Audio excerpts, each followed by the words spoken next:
本門八本諸見上行書伝本人下手の南無妙法蓮華経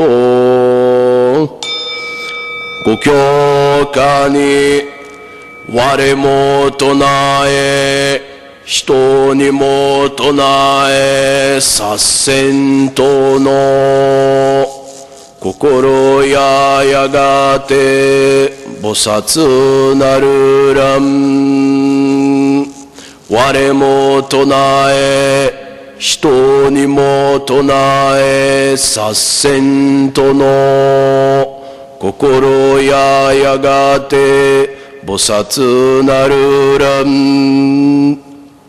Pronunciar o Daimoku e fazer outros pronunciarem com esse sentimento, serás um Bosatsu. Pronunciar o Daimoku e fazer outros pronunciarem com esse sentimento, serás um Bosatsu. Ensinamento do grande mestre Kaido Nissen Shonin. Esse verso nos ensina que o sentimento que nós, fiéis da Honmon Butsuryushu, devemos ter diariamente é de pronunciar o Daimoku, o Dharma da plena salvação, o Namu Myoho Renge Kyo, com sentimento de expansão, ou seja, oferecendo também dedicação constante nas atividades religiosas. O verso de hoje nos ensina principalmente sobre o sentimento que se deve ter ao pronunciar o Daimoku, o sentimento de compaixão por todos os seres. E essa compaixão só pode ser expressa através da ação de fazer com que outras pessoas passem a pronunciar também e destarte receber as bênçãos. Não devemos pronunciar só para nós ou para a nossa família, só. Nós devemos ter sempre o nobre sentimento de semear o Daimoku, promovendo assim a salvação para todos. Só podemos realmente alcançar a iluminação de Buda através do desprendimento, ou seja, abandonando o egoísmo. Podemos fazer uma ilustração de uma caixa de água com um pêndulo embaixo. Quando puxamos o pêndulo para nós, a água cai do outro lado. Quando empurramos o pêndulo, a água cai sobre nós. Assim também é na prática religiosa. Assim também ocorre com o recebimento da bênção. Quando puxamos o pêndulo, agimos com sentimento egoísta, só rezamos para nós mesmos, para preces pessoais, para a nossa família.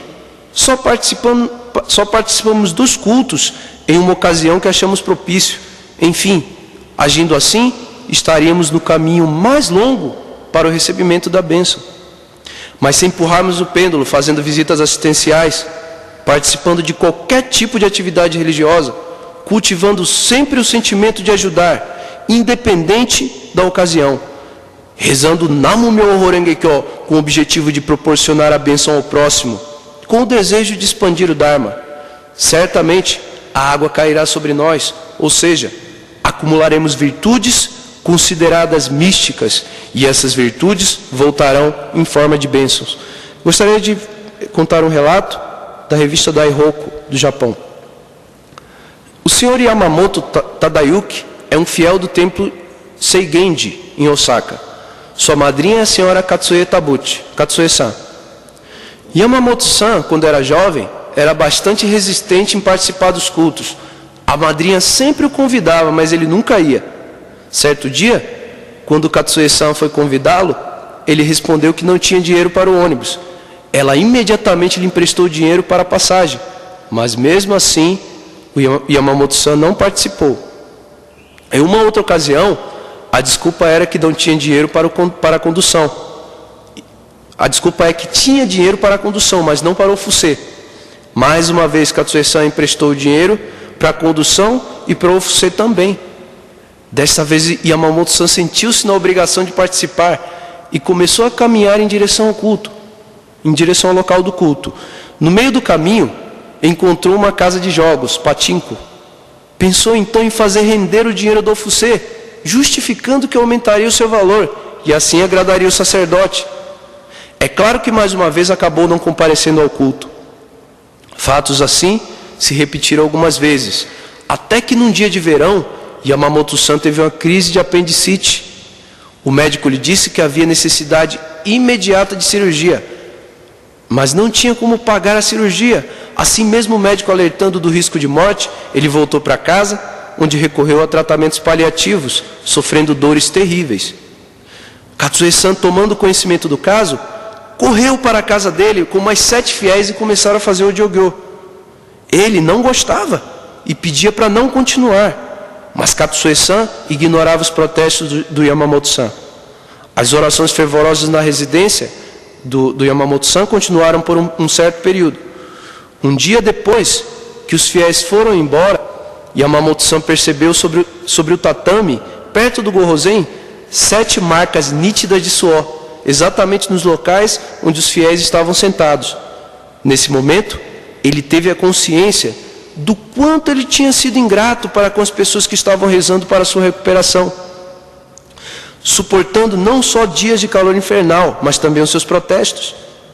Ele saiu do leito e se arrastou até o Gohozen e pela primeira vez rezou de corpo e alma, em lágrimas. Quando se deu conta, a dor havia desaparecido. No dia seguinte, de livre e espontânea vontade, foi até o templo Shigenji para as orações de agradecimento. Hoje, Yamamoto-san é um fiel preocupado com o bem-estar de outras pessoas e até já foi eleito vice-presidente da administração do templo Seigenji. Então, o grande mestre Nichiren Dai Bosatsu teve a imensa de transmitir a oração sagrada Namo Myoho Renge Kyo. Ele de maneira nenhuma foi egoísta, não queria sozinho receber as bênçãos. Assim como Buda, ele pensou na era de decadência em que vivemos hoje e que nenhum ser humano poderia atingir a iluminação a não ser pela pronúncia do Daimoku. Devemos também ter no mínimo a compaixão de transmitir essa oração sagrada para os outros. O receber da bênção é consequência desse nobre sentimento. Portanto, vamos orar sempre com o sentimento de Bosatsu, de salvar o próximo, pois agindo assim, com certeza, estaríamos também nos salvando. É isso que transmite o verso do grande mestre Kaido Nisshen Shōni. Yueni gokyoka ni ware mo tonae, hito ni mo tonae sasen to no kokoro ya yagate bosatsu naruram. Honmo Happon Shoken Jogyo Shoden Honnin Geshu no Namo Myoho Renge Kyo Namo Myoho Renge Kyo.